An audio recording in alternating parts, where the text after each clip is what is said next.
Bien, amados hermanos, vamos a comenzar con la lectura del pasaje que vimos el día domingo, eh, Efesios capítulo 1, y cubrimos los versos 7 al 12. Ustedes se recordarán que em, yo les contaba que esto que nosotros tenemos en varios versículos que van desde el 3 al 14 es solo una frase y tiene mucha connotación de alabanza, ¿no? Esa sola frase. Y podemos ir viendo en la medida que avanzamos que primero hay una particularidad respecto del Padre, ¿no? En los versículos que compartimos la semana antepasada. En el caso del domingo anterior, vemos respecto del Hijo. Y los últimos dos versículos que nos quedan va a ser más referencia al Padre, ¿sí?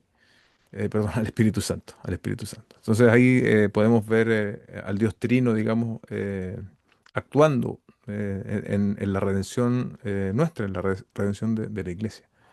Bien, dicho eso, vamos a leer el- la enseñanza. Bueno, estuvo 3 puntos, así que vamos a leer del 7 al 12. Dice, en él tenemos redención mediante su sangre, el perdón de nuestros pecados según las riquezas de su gloria que ha hecho abundar para con nosotros en toda sabiduría y discernimiento, nos dio a conocer el misterio de su voluntad según la buena intención que se propuso en Cristo, con miras a una nueva administración, a una buena administración, perdón, en el cumplimiento de los tiempos, es decir, de reunir todas las cosas en Cristo, tanto las que están en los cielos como las que están en la tierra. También en él hemos obtenido herencia, habiendo sido predestinados según el propósito de aquel que obra todas las cosas conforme al consejo de su voluntad, a fin de que nosotros, que fuimos los primeros en esperar en Cristo, seamos para alabanza de su gloria. Ese es entonces el texto, el primer punto. Sencillamente yo le coloqué recibimos redención en los versículos 7 y 8. En el verso 7 lo leímos recién, ¿no? Destaca la redención de Cristo. Dice, en Él tenemos redención mediante su sangre. Se está refiriendo a Cristo. El resultado de esa redención es el perdón de nuestros pecados. Y eso lo hizo conforme, ¿no? O según las riquezas de su gloria. Em, para que lo recordemos, quienes, o a lo mejor alguien no pudo asistir el domingo. El concepto de redención en la Biblia, bueno, la verdad es que incluso viene desde el Antiguo Testamento. Em, los israelitas podían redimir a un pariente precisamente para esto, para ponerlo en libertad, y hacia el Nuevo Testamento había ya mucha esclavitud. No todos los esclavos eran así como nosotros nos imaginamos en las películas, típico, ¿no? De una esclavitud así muy severa. Habían esclavos en el Imperio Romano específicamente que podían llegar a ser muy educados, personas de bastante preparación. Aún así, o sea, eran propiedad de otra persona. Pero me refiero a que no necesariamente todos vivían así como en lo más bajo, sino que era bien variable este asunto de la esclavitud. Pero probablemente en la mente de Pablo estaba esto del Imperio Romano también, a pesar de su contexto judío, pero entendía muy bien lo del rescate, ¿no? El pago, ya sea en el Antiguo Testamento hacia un pariente, o en el Nuevo, en esta figura, ¿no? Que representaba el mercado de esclavos. ¿Y quién era el que redimía? El que pagaba un precio por ese esclavo para ponerlo en libertad. Entonces la comparación no puede ser más acertada porque quien compró, en este caso, quien pagó el precio por nuestra esclavitud, el Señor Jesucristo. Nosotros y cada ser humano es esclavo del pecado hasta que el Señor Jesucristo lo redime. No hay otra vía de redención, no hay otra vía de el perdón de los pecados y todo lo que eso representa. O sea, el hecho de ser perdonado en Cristo lo veíamos, ¿no? Acarrea múltiples bendiciones. El ser redimido en Cristo nos trae libertad, Gálatas 5:1, nos liberta de la esclavitud del pecado, Romanos 6:1 y 2. Somos libres del poder de Satanás y del mundo, Gálatas 1:4 y Colosenses 1:13 y 14, para aquellos que después quieran revisar el video y volver a anotar esos versículos que son sumamente importantes para nosotros. Em, respecto del perdón, ¿no? Para hablar algo más, más de aplicación y, y que sea directamente así como algo práctico, yo creo que el primer asunto que nosotros debiésemos tener en consideración es que el perdón del Señor es absoluto, o sea, su redención no es solo potencial, y en términos de el perdón, Él no queda corto. Entonces, nosotros debiésemos aceptar por completo ese perdón. Y, y bueno, probablemente acá todos tenemos distintos contextos, distintas realidades, y el Señor nos sacó de distintas manifestaciones de pecado, como me gusta decir a mí. Pero finalmente siempre es pecado. Algunos pecados son más condenables socialmente que otros. Hay pecados que son obviamente también que tienen repercusiones más serias. No es lo mismo, no sé, haber sido un ladrón de carteras que haber matado a personas, no es lo mismo. Pero sin embargo, la redención, cuando el Señor Jesucristo la trae al corazón, la trae a la experiencia humana, eh, salva, redime ambos tipos de pecadores. Por eso yo digo, son manifestaciones de pecado, pero lo que causa el pecado es el mismo, ¿no? Nuestro corazón, esclavo, prisionero del pecado, el único que nos puede libertar entonces es el Señor Jesucristo. Pero eso muchas veces tiene un peso sobre nuestra conciencia y entonces por eso es tan necesario, Iglesia, hablar de esto, ¿no? Hablar de esto. Cuando ese peso de los pecados pasados venga a atormentarnos, haremos bien en repasar enseñanzas como esta. Haremos bien en recordarnos textos como este, que nos hablan de la redención y del precio que el Señor Jesucristo vino a pagar. Nosotros no enfatizamos demasiado en el acto de la crucifixión, ¿cierto? La mayoría de los creyentes y cristianos sabemos lo que eso implicó. Hace algunos años salió una película, algunos la habrán visto, La Pasión, que llega a graficar de manera muy cruenta lo que fue la pasión del Señor Jesucristo. Entonces, eso es lo que sufrió Jesucristo. Bueno, eso es una gráfica, yo creo que incluso se puede quedar hasta corto, pero eso es lo que sufrió el Señor Jesucristo por, por redimir al hombre pecador. Entonces, cada vez que nosotros tengamos estos pensamientos, ¿no? que nos arrastran hacia nuestro pasado pecaminoso, tenemos que recordarle a nuestra alma los beneficios de la cruz y cómo el propio Dios hecho hombre pagó por nuestros pecados.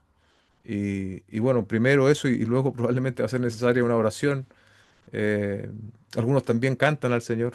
Eso también puede ser muy útil en los momentos que nuestra cabeza, ¿no? Y que vengan ese tipo de pensamientos, como me parece se le atribuye a Lutero ese pensamiento de que es imposible que evitar que las aves pasen por nuestra cabeza, ¿no? Los malos pensamientos en este sentido. Pero sí lo que podemos evitar, decía él, es que hagan nido. Bueno, ¿cómo vamos a evitar que hagan nido? Con verdades como esta, comprendiéndolas lo mejor que podamos, conversándolas también en nuestro contexto familiar, el perdón que hemos recibido en Cristo y alimentando estas verdades. Eso yo creo que como aplicación nunca va a estar de más porque creo que en algún punto de nuestras vidas siempre sentimos ese peso de los pecados pasados. Fueron absolutamente redimidos por el Señor Jesucristo. Satanás ni nuestra propia mente pueden jugarnos malas pasadas en ese sentido. Y bueno, cuando vengan esos recuerdos, nosotros tenemos que hablar la verdad de la palabra del Señor y lo que Él ha hecho a nuestro favor. En el otro extremo, ¿no? Podríamos mencionar eh, bueno, alguien podría pensar, bueno, si Dios me ha perdonado todo, entonces también ver el pecado como algo liviano. También yo creo que puede ser otro extremo, ¿no? Un mal entendimiento de la redención y de lo pecaminoso que es el pecado podría llevarnos a distorsionar la visión del pecado. Entonces verlo como algo natural, como algo normal. No es normal y no es natural. De hecho, es tan grave que Dios tuvo que enviar a su propio Hijo Jesucristo para quitar la condena del pecado. Así de grave es. Y así de grave debemos verlo también nosotros, de manera que no juguemos con el pecado. O sea, el haber sido redimidos, perdonados, eh, no debe ser para nosotros una señal de, bueno, finalmente no importa lo que yo haga o si caigo. el Señor ya perdonó todos mis pecados. No. Si estamos pensando así, estamos equivocando la visión al respecto. Ese podría ser tal vez también un otro extremo, ¿no? Respecto de esto. Y bueno, después el texto también nos dice que ha hecho abundar en nosotros, habla de la riqueza de su gracia, dice en el verso 8 en toda sabiduría y discernimiento. Em, la sabiduría y discernimiento que Dios nos da, obviamente tienen relación con lo que acaba de decir el apóstol Pablo respecto de la redención. La sabiduría y discernimiento, inteligencia, como traducen otras Biblias, tiene que ver con la comprensión del Evangelio, con la comprensión de esta verdad tan grande de la redención. Viene del cielo, es producto de su gracia, no, no es algo que elaboramos nosotros mismos, no es que nosotros fuimos lo suficientemente inteligentes, espiritualmente hablando, para ver la obra de la cruz, sino que también es una expresión más de su gracia. Y también, note usted, amado hermano, que esta sabiduría, este discernimiento, no es solo para mentes elevadas, no es como para grandes teólogos, sino que es parte de lo que Dios nos da como muestra de su gracia abundante a todos los creyentes, ¿sí? A todos los creyentes. Y entonces, si hablamos de sabiduría, de inteligencia y discernimiento, si usted está en Cristo, usted lo tiene, usted lo tiene. Ya en la comprensión del Evangelio se está manifestando y como posteriormente el apóstol Pablo también lo va a señalar, también tiene relación obviamente con el entendimiento y el creer eh, la revelación del misterio del cual nos va a hablar el apóstol Pablo en el segundo punto. Así que dejo a mis hermanos también para que puedan compartir. Amén. Buenas noches, iglesia. Sí, pensando en la condición que estábamos antes de ser redimidos, nosotros, ¿cierto? Nosotros éramos esclavos, literalmente esclavos del pecado. Esto no era de forma simbólica, ¿cierto? Sino que éramos esclavos de nuestros deseos, de nuestras pasiones. Hacíamos todo lo que queríamos, ¿cierto? Sin ningún tipo de restricciones. Pero hemos sido redimidos de esa esclavitud, ¿cierto? Y esa realidad espiritual en la que estamos se debe necesariamente manifestar en mi vida práctica. Entonces yo me imagino en los tiempos de esclavitud, cuando un esclavo no se era redimido y pasaba a ser una persona libre, el gozo que debiera haber manifestado, ¿cierto? Porque es un cambio de vida, un cambio de realidad, ¿cierto? Y creo que de la misma manera nosotros debiéramos gozarnos por haber sido redimidos por el Señor. Pero a veces nosotros no alcanzamos como a ver estas bendiciones de forma clara, ¿cierto? Como debiéramos verlas. Y con respecto al perdón del Señor, a mí también me ha pasado, ¿cierto? Que los recuerdos de mi vida antes de conocer al Señor a veces quieren como bajonearme, como se dice, ¿cierto? Mirar lo que hice, recordar de cuántas maneras pequé, ofendí al Señor, ¿cierto? Eh, pero debemos aplicar la palabra, en ese momento donde hay que aplicar la palabra del Señor y recordar que fuimos redimidos, ¿cierto? Y esta redención es efectiva porque no fue con cualquier pago, ¿cierto? Fue con la sangre de Jesucristo, ¿cierto? El Hijo de Dios. Entonces, nosotros ante cualquier sentimiento de culpa, hermano, por algún pecado que ya ha sido perdonado, ¿cierto? Si estamos en Cristo, nuestros pecados ya fueron perdonados. Y eso es lo que tenemos que recordar cuando venga esos sentimientos de culpa. Yo debo levantar mi rostro, ¿cierto? No de forma orgullosa, sino agradeciendo y dando gloria al Señor por esta redención que tenemos en Él, porque es una realidad que se vive por la fe y debemos vivirla de esa manera. Amén. Buenas noches, iglesia. Sí, bueno, en este punto, como le llamó el pastor, recibimos redención, en donde la muerte de Cristo es lo único que nos redime. Y también eso me hace libre. Y meditando en esto, en ocasiones vivimos no creyendo que somos libres, ¿cierto? Entonces, una pregunta como de aplicación es si es que nuestro diario vivir es en base a una vida de libertad o vivimos culpándonos por pecados que no hemos arrepentido y el Señor ya nos ha perdonado. Leía una frase en internet que decía, no permitas que Satanás te recuerde los pecados que Dios te ha perdonado. Y me hacía mucho sentido porque, como decía también ahí recién nuestro hermano, en ocasiones nos culpamos mucho y hay cosas y hay pecados que el Señor ya nos perdonó, ya no hemos arrepentido. Entonces no permitamos que eso nos pase en nuestra vida. No hay otro precio, solamente la sangre de Cristo nos pudo librar. El pastor recién lo dijo, la sangre de Cristo es suficiente. No necesitamos nada más que a Cristo. La Biblia también nos enseña que somos todos pecadores y que estamos destinados a la muerte eterna como un castigo por nuestros pecados. Pero como dice el verso 7, ¿cierto? En Él tenemos redención y esa es nuestra esperanza. Hay una parte en el devocional que tuvimos un día domingo en donde me acuerdo que decía que yo lo único que tengo que hacer es correr desesperadamente a los pies de Cristo. Y eso es lo que nosotros tenemos que hacer, recurrir a Cristo que es nuestro único medio de salvación. Finalmente, Iglesia, confiamos en que la sangre de Cristo es suficiente para que seamos redimidos y también para hacernos libres. Y también para darnos cuenta de que nuestra magnitud en ocasiones no nos damos cuenta cuán pecadores somos. En la parábola que el pastor nos enseñó en la prédica sobre los dos deudores, donde dice 216 toneladas. Yo busqué cuánto era al día de hoy la tonelada de plata y el kilo, y al final, en resumen, uno para juntar eso tiene que trabajar en un sueldo mínimo 350 años. Entonces, es bastante. Así que la idea también ahora en las aplicaciones es que nos demos cuenta de cuán pecadores somos, de que no lo hacemos tan bien como deberíamos hacerlo y que siempre le estamos fallando al Señor. Es una de las principales cosas que debemos reconocer y acercarnos al Señor, que nos redime y Cristo es suficiente. Amén. El segundo punto, entre los versos 9 y 10, o en los versos 9 y 10, mejor dicho, nos dio a conocer el misterio de su voluntad según la buena intención que se propuso en Cristo.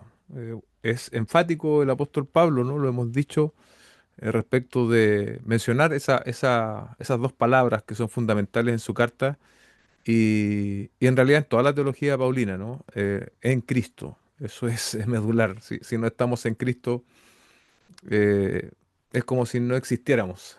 No tendríamos vida espiritual, no tendríamos nada. Todo es en Cristo. Y bueno, aquí habla de este misterio, ¿no? Después va a ocupar el apóstol Pablo también la palabra misterio, pero con, con otro enfoque o con otro significado.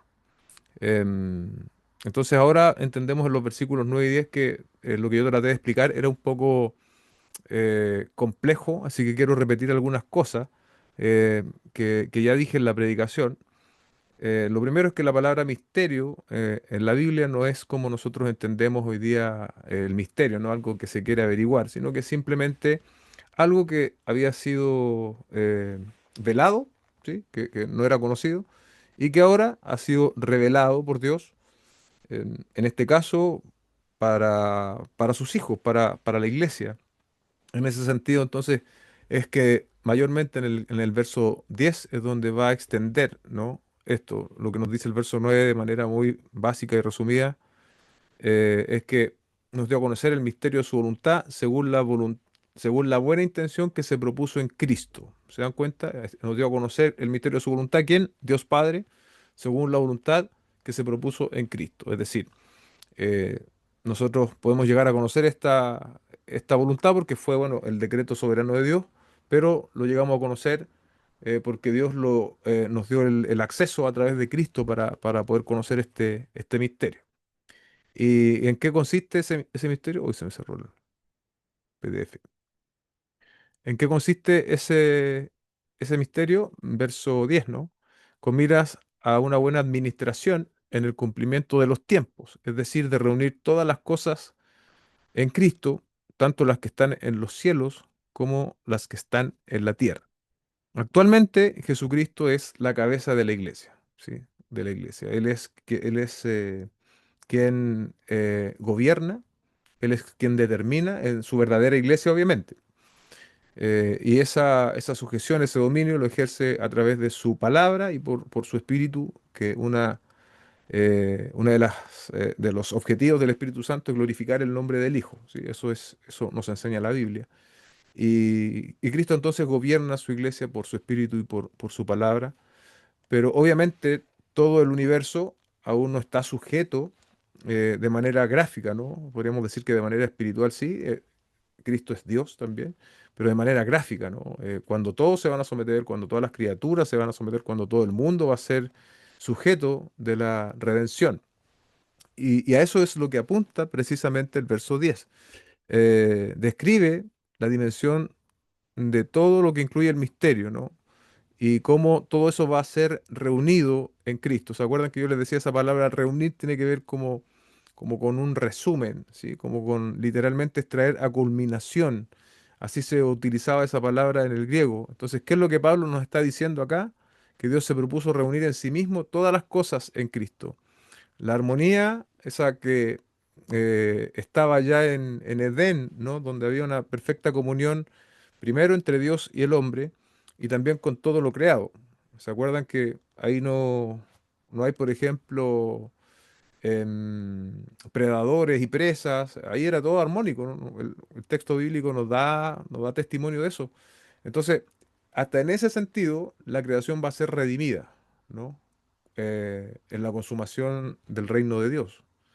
Ya no va a haber esa lucha, ¿no? Que hay incluso entre seres vivos por la supervivencia, etcétera. Esto obviamente, Iglesia, da mucho más para pensar y argumentar. Me imagino que se podría hacer una sola predicación o quizás estudios solo respecto de este solo versículo. Em, yo lo resumí así, ¿no? Lo que se perdió en Edén con el pecado de nuestros padres será restaurado en Cristo, será reunido en Cristo utilizando el término de los Efesios, pero de una manera superior y eterna. ¿Por qué? Porque nuestros padres pecaron y tenían la posibilidad de pecar, eso es claro, pero cuando Cristo restaure todas las cosas en Él, nosotros, sus hijos, no vamos a tener esa posibilidad porque nuestros cuerpos van a ser glorificados. Eh, Actualmente este universo está en discordancia, pero el cumplimiento de los tiempos va a traer esa unidad, ¿no? Una realidad bajo la autoridad completa de Jesucristo. Así que, como dice John Stott, parece hacer referencia a esta renovación cósmica, ¿no?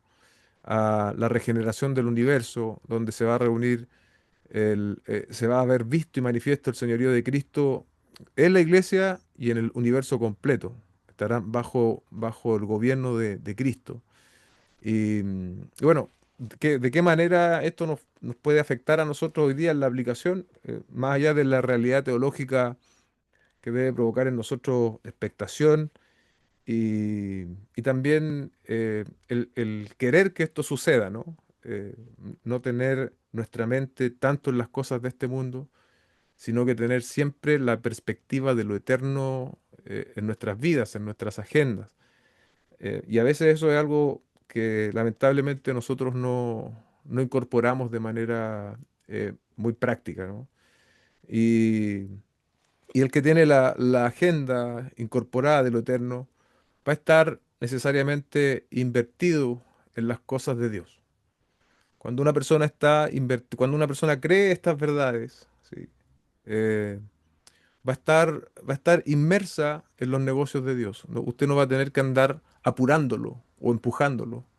Va a estar constantemente él buscando, porque es parte de lo que hay en su corazón, es parte de lo que él quiere hacer, porque es cuando sus expectativas serán cumplidas. Entonces, mientras esas expectativas no son cumplidas porque van a cumplirse de manera final en lo que nos refleja el verso 10, pero queremos estar en lo que tiene relación con eso. Y ahí cada uno de nosotros debe preguntarse, ¿no? ¿Cómo está nuestro corazón? ¿Cómo está nuestra vida? ¿Estamos latiendo al son de las cosas eternas o estamos más bien preocupados y ocupados de manera, ¿cómo decirlo? De manera poco saludable, de manera poco sana de las cosas de este mundo. ¿Dónde está nuestro corazón? ¿Dónde está nuestra concentración?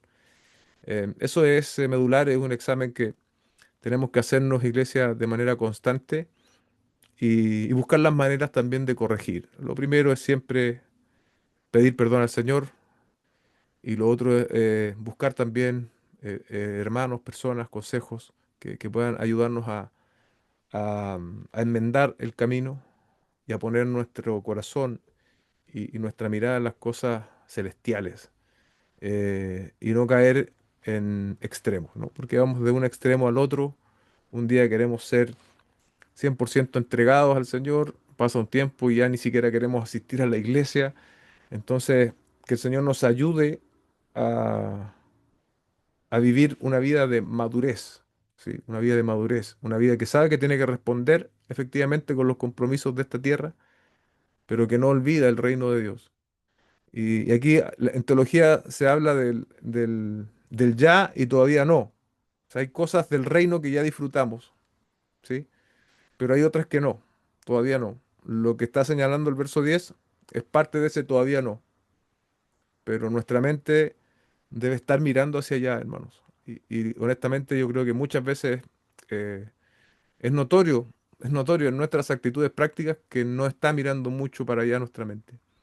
Y ese es un examen personal, delante de la palabra del Señor y delante de Dios mismo que nosotros tenemos que hacernos, ya que estamos en este texto.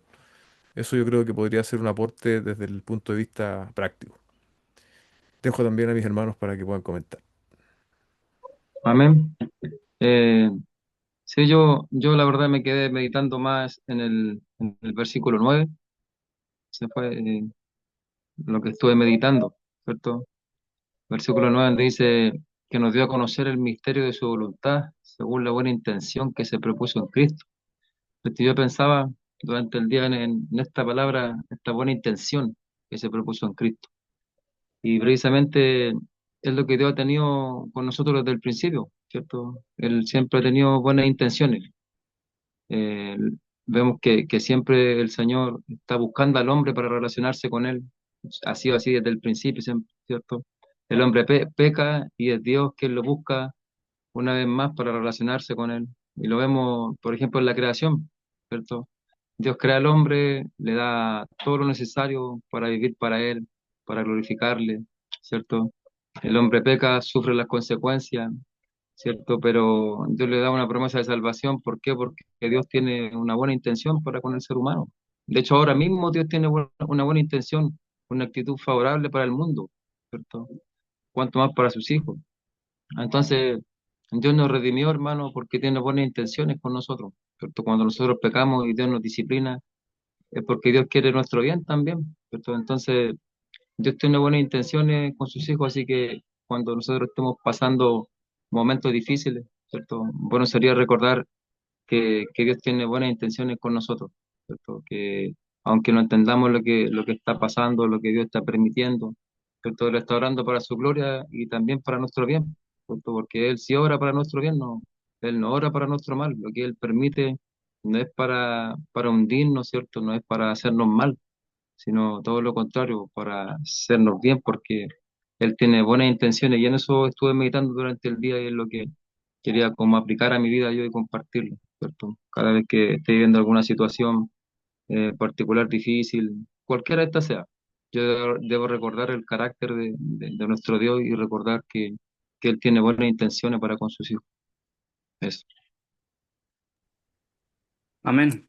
Sí, por mi parte también estaba meditando, estuve meditando en el verso 9 y bueno, también lo que se nos decía en la prédica sobre la revelación.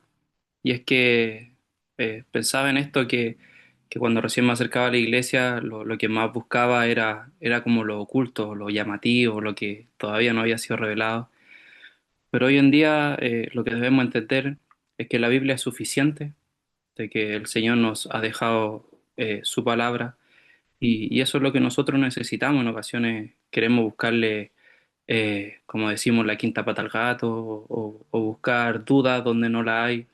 Eh, Mi aplicación hoy en día es confiar en la palabra del Señor, es confiar en lo que Él nos ha dejado, es su revelación. La Biblia es suficiente, es la palabra de Dios. Entonces, en eso debemos confiar y también recordar las promesas que Él nos ha dejado. Una de ellas es que Él va a estar con nosotros todos los días. Y eso también nos inspira y nos da confianza en momentos de incertidumbre, como decía nuestro hermano, en momentos inciertos en donde hoy en día, no sé, problemas económicos, familiares, también hacen dudar en nuestra fe, pero encontramos la respuesta en la Biblia. Quizá algún hermano, una persona nos puede dar una palabra de aliento, pero tenemos la palabra del Señor, que es lo que Él nos ha dejado. Y si alguno de los que estamos aquí reunidos, o si es que va a escuchar en algún momento el Zoom, que confíe en la palabra del Señor, que es lo único que necesitamos, que es su palabra revelada. Así que eso por mi parte, a confiar más en el Señor y en su palabra. Amén. Amén. Bien, el tercer punto y último, recibimos herencia en los versos 11, 11 y 12. También en él hemos obtenido herencia. em, Eso, como yo les explicaba, ha sido entendido desde dos puntos de vista. Puede ser visto como hemos sido hechos herencia o efectivamente obtuvimos herencia. Los dos conceptos encuentran sustento bíblico. En nuestra traducción ocupa la frase, ¿no? También en él hemos obtenido herencia. Y puede tener mucha relación con lo que yo mencionaba respecto del verso 10. O sea, ahí tiene una relación de contexto que podría explicarse allí con esa herencia y también con el lenguaje que utilizó Pablo en los primeros versículos cuando nos habla de que somos predestinados para adopción como hijos. Podría tener también esa relación cercana, entonces la traducción podría ser más efectiva en ese sentido. De nuevo utiliza la palabra predestinación, ¿no? Esta palabra que es tan discutida, habiendo sido predestinado según el propósito de aquel que obra todas las cosas conforme al consejo de su voluntad. Toda esa última expresión se está refiriendo otra vez al Dios Padre. Y bueno, yo quisiera enfatizar acá en el verso 12, a fin de que nosotros, que fuimos los primeros en esperar en Cristo, seamos para alabanza de su gloria. Eh, Hasta aquí el apóstol Pablo había utilizado siempre el nosotros y va a aparecer desde la próxima semana el ustedes en el verso 13. Entonces, muchos entienden que este nosotros hace referencia a quienes recibieron primero el testimonio de Cristo, del Evangelio, el testimonio de Abraham y todo el Antiguo Testamento. ¿Quiénes son esos? El pueblo de Israel. Entonces, tiene sentido que diga a fin de que nosotros que fuimos primeros en esperar seamos para alabanza de su gloria. Am, pero obviamente esto de ser para alabanza de su gloria no es exclusivo para los judíos. De hecho, en el verso 13 parte con la frase, así también ustedes. Entonces quiere decir que finalmente es en Cristo siempre y también debemos ser para alabanza de su gloria. Hoy día, y aquí yo quiero hacer tal vez el punto de aplicación, hoy día hay el hombre es el centro. Hoy día se nos habla mucho de la autoestima, de que tú puedes hacerlo, de que tú puedes lograrlo. Se enaltece al hombre de manera excesiva. Y eso tú lo puedes ver incluso en contextos cristianos. Se ocupa el nombre de Cristo para empoderar a la gente, pero para empoderarla de una manera equivocada. Respecto de sus logros, hablan de las empresas. Yo casi me desmayo, literalmente, cuando me llegó un video, lo vi por internet, de un pastor de acá de Chile, enseñando ahí en su iglesia de cientos de personas débiles tal vez, que, que si tú eras comerciante y que si tú o tenías un negocio, una empresa y tú no habías logrado prosperar, ni siquiera dijeses que eras cristiano. La frase es más larga, el video es más largo, pero él daba a entender eso, como que necesariamente el que es cristiano tiene que destacar, tiene que ser un gran empresario, tiene que ser un doctor, tiene que, por el hecho de ser cristiano. Y, y si estás en pobreza, bueno, prácticamente es sinónimo de pecado. O si te va mal, también es sinónimo de pecado. No, no estás glorificando al Señor. Y ese énfasis, uno en estos últimos años como iglesia, uno piensa que ya no existen esas realidades de predicación, pero están. Y curiosamente son las predicaciones más buscadas y más vistas en YouTube. Nosotros cuando subimos predicaciones, creo que las predicaciones que más vistas han tenido en nuestro canal son 100 vistas. Pero estas predicaciones que apelan al ego humano y a la grandeza humana pueden llegar a tener millones de visitas. Entonces uno dice, ¿qué pasa con las personas? ¿Qué pasa con las personas? No pueden leer versículos como este, que dicen, a fin de que nosotros, que fuimos los primeros en esperar, seamos para alabanza de su gloria. No han leído la Biblia, que todo tiene que ver con la gloria de Dios y no con la gloria de los hombres. Damos gracias al Señor y obviamente no nos atribuimos nosotros algo especial, de decir, bueno, nos dimos cuenta, somos inteligentes. No, porque entendemos que fue la gracia del Señor. Pero aún en contextos evangélicos cristianos está este énfasis, ¿no? de orgullo humano, de egocentrismo, de enaltecerse, de enaltecer mucho al hombre. Y aquí Pablo, recuerden, iglesia, aún estamos en este pasaje, él está hablando de estas bendiciones espirituales que son en Cristo Jesús en lugares celestes. Y él, cada vez que terminó, cuando terminó en la primera predicación, era para que seamos alabanza de su gloria. Cuando terminemos el próximo domingo, para alabanza de su gloria. Ahora en el verso 12, para que seamos para alabanza de su gloria. eh, es la gloria de Dios, no es la gloria nuestra, no son nuestros propósitos. Y la gloria de Dios aquí tiene este sentido, ¿no? Respecto de lo que Él nos ha dado. No sé si usted puede, ya en las dos predicaciones que hemos visto, enumerar las cosas que Dios nos ha dado.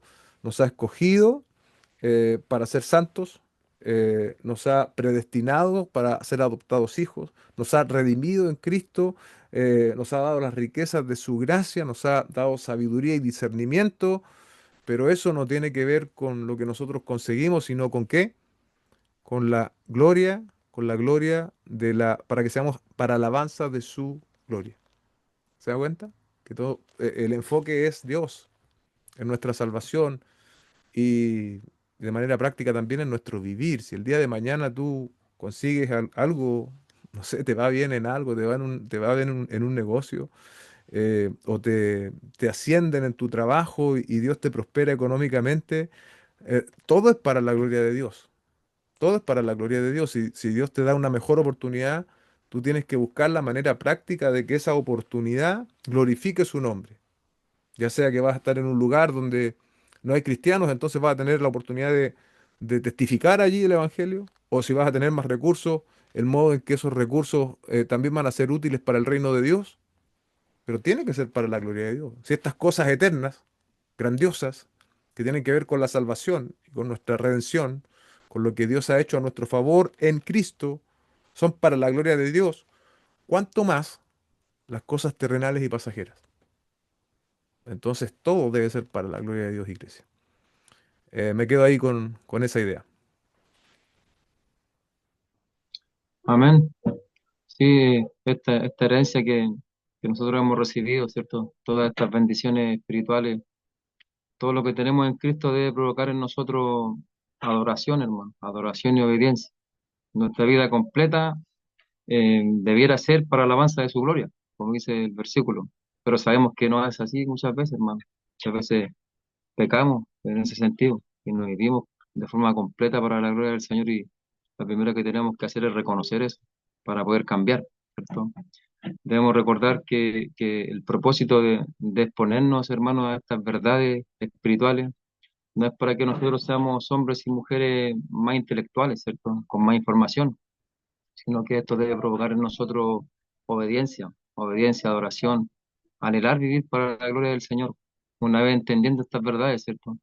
Y si todas estas bendiciones, estas verdades no están provocando eso en mí, ¿cierto? No están provocando que yo anhele vivir para la gloria del Señor, entonces yo debo arrodillarme delante del Señor y pedirle que me ayude a ver más claramente toda esta realidad espiritual, ¿cierto? Para poder caer rendido en adoración, en alabanza, y sobre todo para poder aplicar esto en mi vida, porque yo lo puedo entender en mi intelecto, entendí el mensaje, pero si no está provocando nada en mí, no está provocando obediencia, entonces algo está pasando, ¿cierto? Y yo debo venir al Señor, ¿cierto? Y procurar vivir como heredero. Y cómo debe vivir un heredero, no de forma orgullosa, ¿cierto? Sino que procurando glorificar al Señor en todo tiempo y en todo lo que hacemos.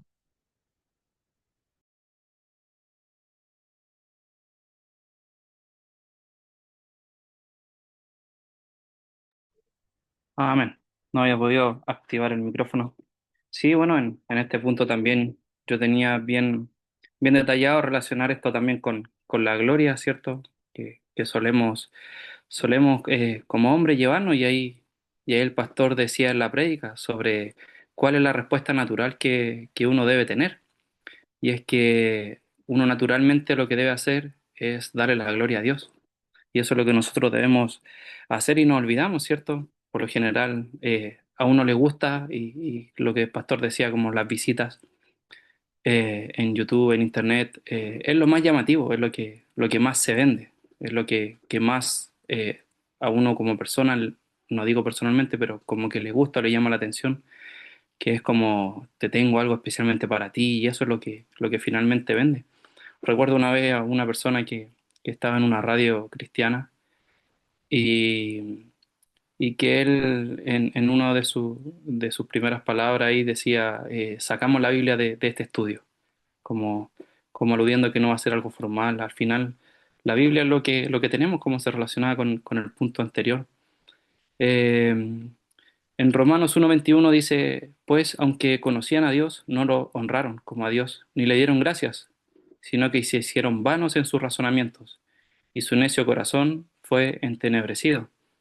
Profesando ser sabios, se volvieron necios, y cambiaron la gloria de Dios, del Dios incorruptible, por una imagen en forma de hombre corruptible, de aves, de cuadrúpedos y de reptiles. Aquí tenemos un ejemplo de cuando se cambia, cuando no se le da la gloria a Dios. Y también está el, el de Herodes, ¿cierto? Donde también dice que tampoco le dio la gloria a Dios.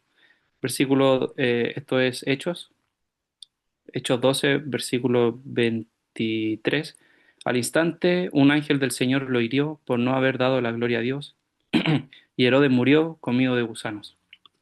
Entonces, también hay consecuencias por no darle la gloria a Dios. En ocasiones creemos que todo pasa por alto, pero no, al final tenemos que darle la gloria a Dios en todo. Y finalmente, bueno, también debemos meditar en la verdad eterna, en meditar en la redención, de lo que se hablaba también esta prédica. Y, y como tenemos esa redención, nosotros, sin aportar más que nuestro pecado, debemos ser agradecidos con el Señor. En ocasiones somos bastante ingratos. Nos despertamos o hacemos nuestro quehacer diario sin acordarnos de Él, sin orar, sin buscar de Él. Y esto no debe ser así en nosotros. Debemos dar las gracias al Señor, debemos mostrar agradecimiento. También mantenernos firmes en nuestra fe, confiando en Dios en todo momento y que esa confianza que tenemos en Dios también se manifieste en que pongamos su voluntad por sobre la nuestra, en todo lo que hagamos, en nuestras decisiones y también en nuestras acciones. Finalmente, Iglesia, en Cristo está nuestra esperanza, en Cristo y solo en Cristo nos aferramos. Amén. Vamos a orar para entregar este tiempo de aplicaciones y de reflexión en la enseñanza del domingo. Padre Celestial, en el nombre de Jesucristo te damos gracias esta noche por permitirnos reunirnos una vez más como congregación para traer a nuestra memoria estas verdades, Señor, tan gloriosas, tan inescrutables, tan maravillosas, que deben ser ciertamente el sustento, el fundamento de nuestra vida cristiana, Señor. Ayúdanos a darles el valor que deben tener para nosotros, Señor.